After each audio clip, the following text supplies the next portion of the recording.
নমস্কার বন্ধুরা, লাবণী কিচেনের আবারও এক নতুন রেসিপিতে আপনাদের সবাইকে স্বাগত। আজকে তৈরি করে দেখাবো পেঁপের নাড়ু। পেঁপের নাড়ুটা তৈরি করলে কিভাবে এত টেস্টি আর পারফেক্ট হয় সেই রেসিপিটাই আজকে আমি আপনাদের সাথে শেয়ার করব।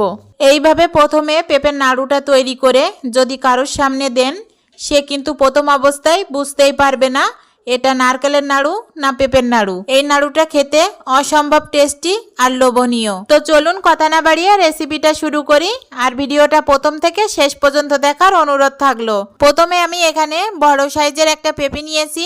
আপনারা চাইলে ছোট বড় যে কোনো সাইজের পেঁপে নিতে পারেন। পেঁপেটা আমি ছাল ছাড়িয়ে পরিষ্কার করে নিয়েছি। তারপরে পেঁপেটা আমি 4 ভাগে ভাগ করে নিয়েছি। নিয়ে পেঁপের ভিতরে যে বিচি আর আঁশটা ছিল, একটা কাঁটা চামচের সাহায্যে সেগুলো আমি ভালো করে পরিষ্কার করে নিয়েছি।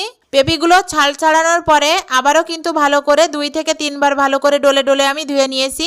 এতে করে পেঁপেগুলো কিন্তু সুন্দর মতো পরিষ্কার হয়ে গেছে। এবার একটা গ্রেটারের সাহায্যে আমি এটা গ্রেট করে নেব। তো আমি এখানে যে বড় সাইজ এটা দিয়ে করব না, একেবারে যে ছোট চিকন ওইটা দিয়ে করব। এতে করে কিন্তু পেঁপেগুলো অনেক সুন্দরভাবে কুচি কুচি করে গ্রেট হয়ে আসবে।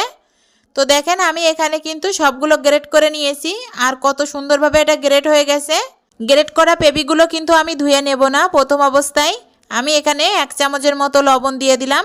লবণটা দিয়ে হাত দিয়ে ভালো করে আমি চটকিয়ে মাখিয়ে নেব। এতে করে পেঁপের ভিতরে যে এক্সট্রা জলটা থাকবে সেটা বেরিয়ে আসবে। গ্রেট করা পেঁপেগুলো আমি ভাপিয়ে নেব 5 মিনিটের মতো। তো প্যানের পরে কড়াই বসিয়ে দিলাম, দিয়ে আমি পেঁপেগুলো দিয়ে দিলাম। আর চুলার আঁচটা এই পর্যায়ে কিন্তু মিডিয়াম টু লো করে রাখতে হবে। তারপরে একটা ঢাকনা দিয়ে আমি 5 মিনিটের মতো ভাপিয়ে নেব। এই 5 মিনিটের ভিতরে 2-1 বার ঢাকনাটা তুলে একটু নাড়িয়ে নাড়িয়ে দিতে হবে, না হলে পেঁপের গ্রেটটা কিন্তু তলা থেকে লেগে পুড়ে যেতে পারে। আর নাড়ুটা খেতে কিন্তু একেবারেই ভালো লাগবে না তেতকো হয়ে গেলে। 5 মিনিট পরে দেখেন জলটা বেরিয়ে কিন্তু শুকিয়ে গেছে। এবার আমি চুলার আঁচটা অফ করে দিলাম, দিয়ে পেঁপেটা আমি নামিয়ে নেব। পেঁপের সেদ্ধ করা গ্রেটটা নামানোর সাথে সাথে আমি ভালো করে 3 থেকে 4 বার করে আমি ধুয়ে নেব। এতে করে এর ভিতরে যে লবণটা ছিল এটা কিন্তু পুরোপুরি বেরিয়ে যাবে। পেঁপেটা গ্রেট করার পরে যে একটা আঠালো আঠালো ভাব ছিল, এটা ধুয়ে নেওয়ার পরে কিন্তু এর গ্রেটটা একেবারে ঝুরঝুরে হয়ে যাবে। আর যখন নাড়ুটা তৈরি করব তখন কিন্তু নাড়ুটা অনেক সুন্দর হবে। পেঁপেটা আমি 3 থেকে 4 বার ভালো করে ডলে ডলে ধুয়ে নিয়েছি। তারপরে একটা পরিষ্কার সুতির কাপড়ের ভিতরে আমি এই পেঁপেটা দিয়ে দিলাম। দিয়ে আমি 4 থেকে 5 মিনিট ধরে হাত দিয়ে ভালো করে টিপে টিপে পেঁপের ভিতরে যে এক্সট্রা জলটা ছিল সেটা আমি ঝরিয়ে ফেলে দেব। তো দেখেন কত সুন্দর ঝরঝরা হয়ে গেছে। আপনারা কিন্তু দেখেই বুঝতে পারছেন পেঁপের ভিতরে কিন্তু কোনো রকম জল ছিল না, একেবারে শুকনো ঝরঝরা। এবার আমি পেঁপের নাড়ুটা তৈরি করে নেব।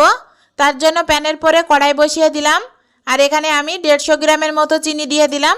এখানে যতটুকু পেঁপে আমি সেই অনুমান করে কিন্তু চিনিটা দিয়ে দিলাম। আপনাদের পেঁপেটা যদি বেশি থাকে সেই অনুমান করে কিন্তু চিনিটা বাড়িয়ে কমিয়ে দিবেন, ঠিক আপনারা কতটা মিষ্টি খেতে পছন্দ করেন। তো আমি চিনিটা কিন্তু এবার ক্যারামেলের মতো করে তৈরি করে নেব। আমি কিন্তু একেবারে ক্যারামেল তৈরি করব না, কালার আনার জন্য আমি একটু এখানে রেড ফুড কালার ব্যবহার করব। আর আপনাদের কাছে যদি রেড ফুড কালারটা না থাকে তাহলে স্কিপ করতে পারেন। আর যদি মনে হয় পেঁপেতে একটু কালার নিয়ে আসবেন ঠিক নাড়ুর মতো, তাহলে কিন্তু এখানে চিনিটা একটু ক্যারামেল তৈরি করে নিতে হবে। তবে খেয়াল রাখবেন চিনিটা যেন পুড়ে না যায়, তাহলে কিন্তু নাড়ুটা খেতে একেবারেই ভালো লাগবে না, তেতকো লাগবে। এখানে ঠিক আমি যতটা চিনি দিয়েছি তার অর্ধেকটা পরিমাণ আমি জল দিয়েছি। জলটা দিয়ে ভালো করে চিনিটা আমি ফুটিয়ে নেব। ঠিক যে সময় দেখব যে একটু লাল লাল ভাব হয়ে আসছে, এ পর্যায়ে আমি আগে থেকে গ্রেট করা পেঁপেটা দিয়ে দেব। আমি কিন্তু এখানে চিনিটা ক্যারামেল তৈরি করব না। যাদের কাছে ফুড কালার থাকবে না তারাই শুধু ক্যারামেলটা তৈরি করবেন, না হলে ফুড কালার থাকলে সেটাও দিতে পারেন। চিনির শিরার সাথে আমি পেঁপেটা 3 থেকে 4 মিনিট ভালো করে জাল করে নেওয়ার পরে এখানে আমি 1 চামচের মতো ফুড কালার দিয়ে দিলাম। আমি এখানে অরেঞ্জ ফুড কালারটা ইউজ করেছি, আপনাদের কাছে যদি রেড ফুড কালার থাকে সেটাও দিতে পারেন। তারপরে এখানে দিয়ে দেব 1 চামচ ঘি। ঘিটা দিলে কিন্তু এই পেঁপের নাড়ুটা খেতে অসম্ভব টেস্টি লাগবে। আর পেঁপের যে একটা গন্ধ থাকে সেটা কিন্তু চলে যাবে, একদমই বোঝা যাবে না এটা পেঁপের নাড়ু নাকি নারকেলের নাড়ু। পেঁপেতে ঘিটা দেওয়ার পরে আমি 7 থেকে 8 মিনিট মতো ভালো করে এটা জাল করে নিয়েছি। আর এটা কিন্তু অবশ্যই অনবরত করে নাড়াচাড়া করতে হবে, না হলে কিন্তু তলায় লেগে পুড়ে যেতে পারে। আর কষানোর সময় কিন্তু অবশ্যই চুলার আঁচটা লো করে কিন্তু নারকেলের নাড়ুটা কষাতে হবে। তো নারকেলের নাড়ুটা কিন্তু হয়ে গেছে। আর এটা হয়েছে কিনা আমি কিভাবে বুঝাতে হবে, আমি কিন্তু হাত দিয়ে দেখিয়ে দিলাম। হাতে নেওয়ার পরে যখন দেখবেন ঠিক এরকম দলা বেঁধে গেছে, চিটচিটি ভাব হয়ে এসেছে, তখনই বুঝতে হবে কিন্তু নাড়ুটা আমার পারফেক্টভাবে রেডি হয়ে গেছে। পেঁপের নাড়ুর ডোটা আমি একটা থালাতে তুলে নিলাম। আর এই গরম অবস্থায় কিন্তু আমি নাড়ুগুলো তৈরি করে নেব। ঠান্ডা হয়ে গেলে কিন্তু এই নাড়ুগুলো আর জমাট বাঁধবে না। তো এই গরম গরম আমি দেখেন গোল করে নিলাম।